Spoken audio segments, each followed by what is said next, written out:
serap aspirasi yang akan disampaikan oleh Ustadz Dr. Hidayat Nur Wahid.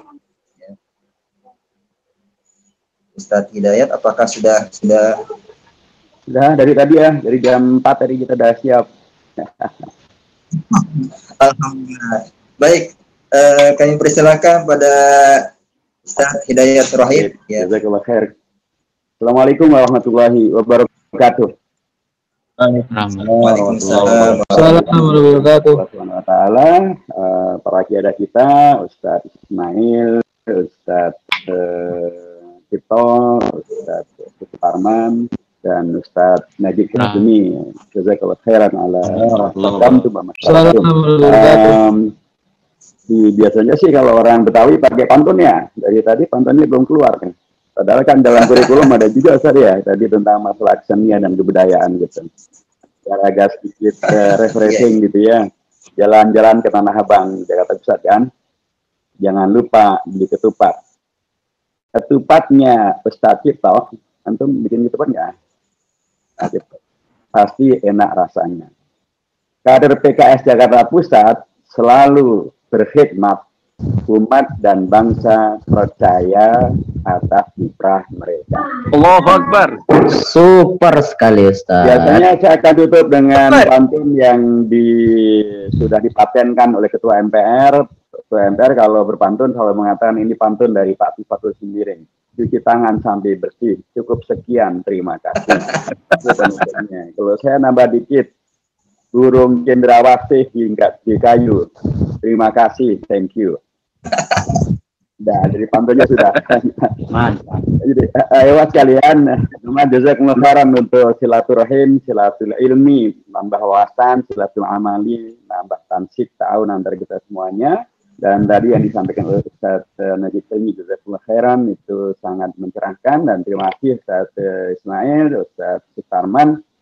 Saya sedikit saja, saya tadi agak kaget juga dengan ungkapan Ustaz Sutarman dan Ustaz Ismail bahwa akan ada kolam-kolam baru. Kenapa pada jadi cebong? Jangan pakai istilah kolam, konotasinya tidak bagus. Jadi akan ada tentang lahan-lahan dakwah baru atau potensi-potensi kaderisasi baru. Kolam itu sudah konotasinya. Kan ada tuh salah satu partai baru yang sekarang malah dikhawatirkan kecebur kolam juga itu karena arahnya nggak jelas ternyata. Pendukung Gibran, macam-macam. Iya. Jadi baik, saya sampaikan bahwa dalam konteks serap aspirasi ini adalah bagian dari kegiatan di DPR, anggota-anggota DPR, dan saya kira untuk yang kesekian kalinya kami melakukan kegiatan ini. Kami harus sampaikan jazakumullah khairan, saya kira secara struktural kita baru ketemu secara utuh sekarang ini ya, dengan DPD, dengan DPTD, dan seluruh kader-kadernya. Jazakumullah khairan atas apa yang telah antum lakukan, yang kita lakukan bersama, termasuk juga terkait dengan mensukseskan pemilu tahun 2019 yang lalu, dan alhamdulillah menghadirkan hasil yang insya Allah membawa kepada keberkahan. 2 anggota DPR dari PKS, saya dan Bu Mufidah, dan 2 DPRD, Ustaz Ismail dan almarhum Ustaz Dani Anwar.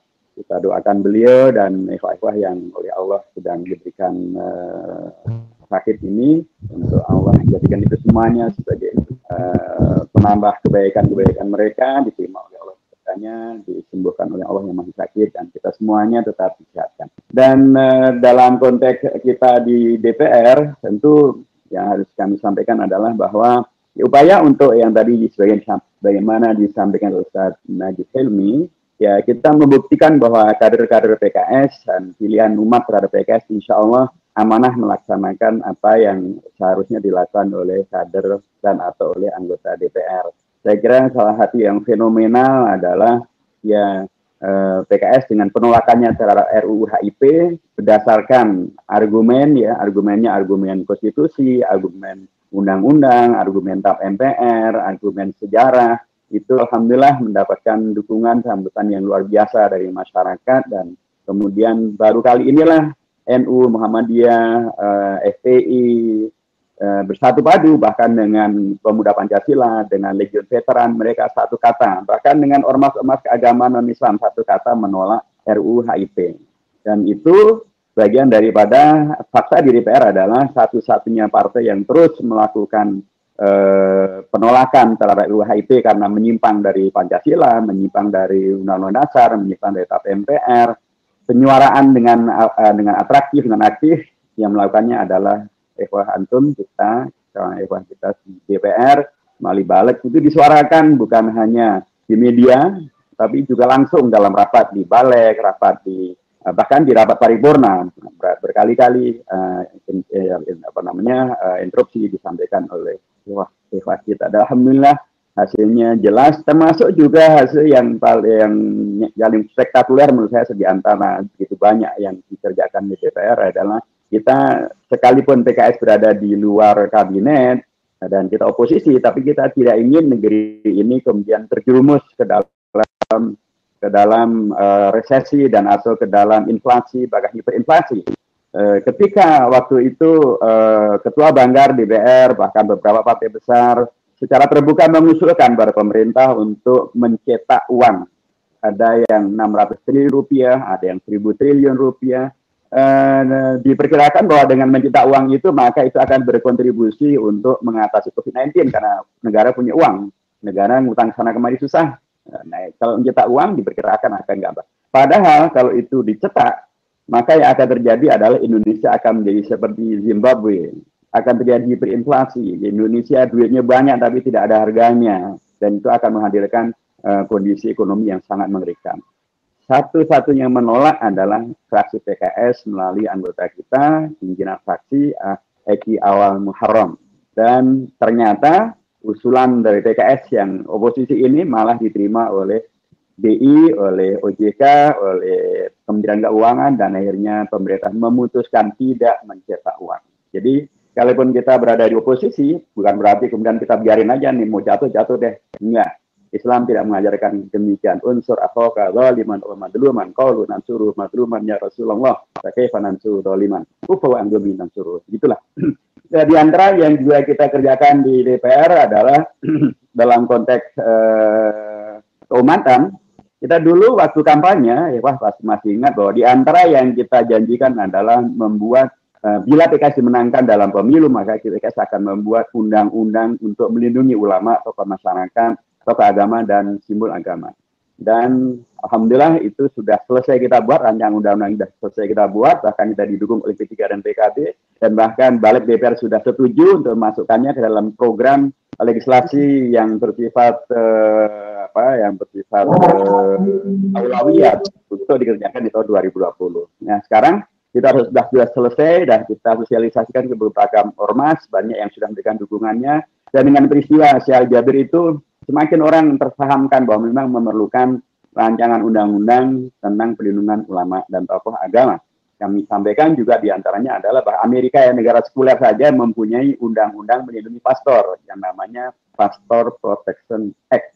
Itu negara sekuler, mayoritas Kristiani, pastornya dilindungi oleh undang-undang. Nah, Indonesia kan negara Pancasila, negara berketuhanan yang Maha Esa, mayoritasnya Muslim, dan begitu banyak terjadi persekusi dan pendoliman dan penganiayaan terhadap ulama dan simbol agama. Maksudnya nggak ada undang-undangnya. Nah, yang kita usulkan itu, alhamdulillah, pertama dari kita sudah kita selesaikan, kita sudah mensosialisasikan, dan banyak pihak yang telah memberikan dukungan, dan bahkan Menko Polhukam menegaskan bahwa ulama harus kita lindungi dengan cara apapun, dan ulama dari latar belakang apapun harus dilindungi oleh negara. Menteri Agama kali ini omongannya benar setelah kita kritik di Komisi 8, bagian dari kerja kita di Komisi 8 mengkritisi Menteri Agama. Nah, waktu itu saya nyatakan salah langsung, kok nggak pernah kedengaran nih Menteri Agama membela ulama dari persekusi, membela mempermasalahkan dekadensi moral akibat daripada pesta seks gay di Jakarta maupun juga pedofilia yang korbannya 350 anak-anak oleh seorang pedofil dari Prancis. Bahkan sekarang ada kecenderungan baru di ASN, seperti yang disampaikan oleh Pak Menteri Cahyokumolo bahwa ASN ada kecenderungan baru, apa itu? Poliandri. Kalau poligami, satu suami banyak istri. Kalau poliandri, satu istri banyak suami. Ini sudah menjadi tren di ASN. Anehnya Menteri Agama yang ngurusi agama dan moral agama tidak pernah menyebut itu semuanya. Dan saya sampaikan justru yang menyebut berpihak kepada membela Ustadz Syekh Ali Jabir adalah Menko Polhukam. Kok bukan Menteri Agama? Akhirnya setelah itu Menteri Agama buat pernyataan publik bahwa ulama warasatul anbiya harus kita lindungi dengan cara apapun dan tidak boleh. Ya alhamdulillah dia akhirnya ngomong. Jadi saya ingin mengatakan bahwa itu bagian dari yang kita kerjakan. Jadi kader-kader PKS insya Allah bukan hanya ngomong dari jauh, bukan hanya ngomong dalam pertemuan kader, bukan hanya ngomong di media, kita sampaikan langsung kepada para pihak ya, menteri-menteri, Menko dan apapun. Dan itulah mudah-mudahan bagian daripada afdhalul jihad, qaulul haq amama imamin jair. Saya ingin mengatakan yang terakhir dalam konteks ini adalah alhamdulillah kita di Komisi 8, saya di Komisi 8, Bu Fida di Komisi 9. Komisi 8 itu mitra kerja kita adalah Kementerian Agama, Kementerian Sosial, Kementerian Pemberdayaan Perempuan dan Perlindungan Anak, kemudian Basnas, kemudian BWI, kemudian KPI dan BPKH. Nah, kemarin alhamdulillah melalui program yang kita advokasi secara serius, karena sejak dari awal saya sudah mengusulkan pada Menteri Agama agar Kementerian Agama itu betul-betul juga berpihak kepada lembaga pendidikan keagamaan, pesantren dan para mahasiswa karena mereka adalah program.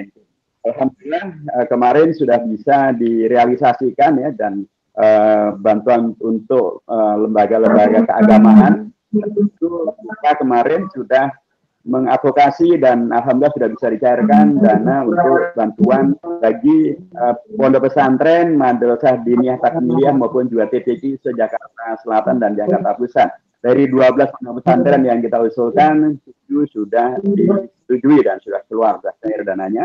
Dari 142 madrasah diniyah takmiliyah, 111 sudah disetujui. Dari 276 TPQ, 241 sudah disetujui dan anggarannya sudah terbagikan kepada mereka. Akumulasi dana keseluruhannya sudah 3,6 miliar rupiah. Jadi sudah tersampaikan kepada mereka dan baru kali ini pesantren, madrasah diniyah takmiliyah dan TPQ mendapatkan bantuan ini dan mereka menyampaikan terima kasih kepada PKS yang telah membantu dan mengupayakan mereka. Nah, sesungguhnya dalam konteks yang tadi disampaikan Ustaz Najib Hilmi dan juga saya sampaikan kemarin dalam forum birokrat masyarakat, ini kan juga sesungguhnya adalah medan-medan baru ya, bukan kolam ya, medan-medan dakwah baru yang begitu terbuka gitu. Ada tidak kurang dari 360 lembaga pendidikan se-Jakarta Selatan dan Jakarta Pusat. Ada juga Dewan Masjid Indonesia yang sangat mendukung program PKS. Dan mereka pun juga adalah bukan kolam lagi-lagi, tapi adalah mitra dakwah baru yang bisa kita maksimalkan, antum bisa maksimalkan. Kita sudah buka itu semuanya dan monggo tinggal bisa ditindaklanjuti. Teman-teman sekalian, karena waktu kita yang pendek, saya ingin sampaikan yang terakhir adalah bahwa memang kader PKS dalam beragam jenjang atau dalam jenjang apapun, memang penting betul untuk memahami bahwa PKS itu adalah adalah Indonesia. PKS adalah Indonesia, adalah untuk Indonesia, bekerja untuk umat Islam di Indonesia, bahkan untuk bangsa Indonesia. Karenanya dalam konteks COVID-19, lagi-lagi sekalipun kita PKS berada di luar kabinet atau di luar pemerintahan, tapi kita tidak membiarkan warga kemudian menjadi susah akibat COVID-19. Antum pasti tahu dan saya yakin bagian daripada yang terlibat juga antum juga. DPP sudah memberikan instruksi dan seluruh kader dan simpatisannya kemarin kita sudah mendonasikan tidak kurang dari 90 miliar 700 juta rupiah. Itu 3 bulan yang lalu. Sekarang mungkin sudah lebih daripada jumlah itu. Dibantukan kepada warga yang masuk terdampak, termasuk kita alhamdulillah dengan tahun sihir yang baik, insya Allah kita, kader-kader kita yang terkena musibah COVID-19 pun juga mendapatkan kepedulian daripada kita semuanya. Tetapi yang juga dipentingkan dalam konteks ini adalah kita di daerah-daerah utama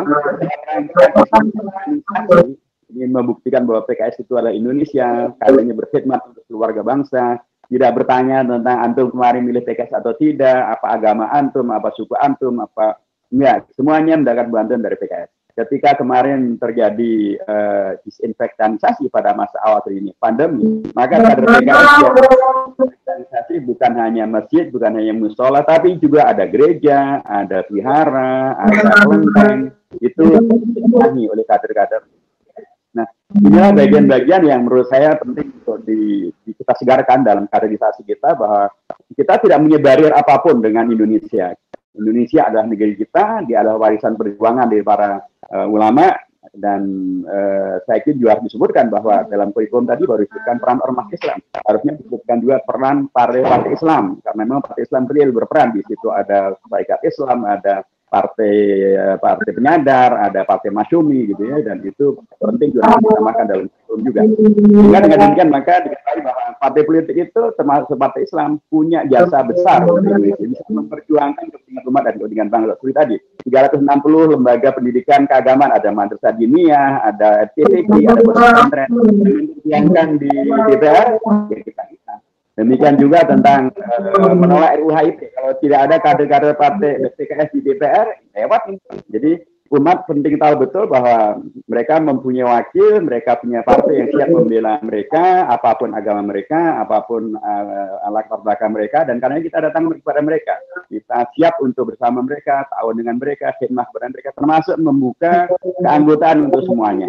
Dengan tadi yang keanggotaan yang dibuka tadi, menegaskan bahwa kita siap untuk menerima keanggotaan dari siapapun juga selama mereka adalah warga bangsa Indonesia. Bagaimana kalau mereka non-Muslim? Ya, sesungguhnya ada kurikulum tersendiri untuk yang non-Muslim, karena kalau yang tadi disampaikan itu adalah untuk yang prinsipnya, yang umumnya. Karena PKS adalah partai Islam, di negeri yang mayoritas beragama Islam, kurikulumnya semacam itu tadi. Islam tidak Ahlussunnah wal Jamaah. Kalaupun Ahlussunnah wal Jamaah harusnya juga ada tafsirnya lagi, karena tidak semuanya akan sifat 20, dan Muhammadiyahnya akan menjadi catatan. Di Persis juga akan menjadi catatan. Ini harusnya Ahlussunnah wal Jamaah diberikan penjelasan Ahlussunnah wal Jamaah dalam pengertian yang seumum-umumnya, karena Persis juga Ahlussunnah wal Jamaah, kemudian Muhammadiyah juga Ahlussunnah wal Jamaah, sekalipun mereka tidak pakai sifat isrim gitu ya. Nah, itu nanti bagian-bagian yang saya kira terus kita evaluasi. Tapi intinya adalah PKS siap untuk membuka diri bersama dengan semuanya untuk kemudian menghadirkan Indonesia yang kita cita-citakan bersama, baldatun thayyibatun wa rabbun ghafur. Saya kira demikian Eva dan para tiada semuanya. Kalau di NU, nah ini bagian yang harus dimengerti betul oleh kader PKS. Kita harus paham tentang istilah-istilah yang dipakai. Kalau di NU ditutupnya pasti dengan wallahu muwaffiq ila aqwamit thoriq. Kalau di Muhammadiyah ditutupnya dengan nasrun minallahi wa fathun qarib. Kalau di HMI ya billahi taufik wal hidayah. Kalau di PII al-haqqu min rabbika fala takunanna minal mumtarin. Nanti kalau di Jamil Khair nanti Ustaz Ismail yang lebih tahu tentang bagaimana menutup Jamiatul Khair. Nah, kalau untuk kita semuanya ya ambil aja itu semuanya. Assalamualaikum warahmatullahi wabarakatuh.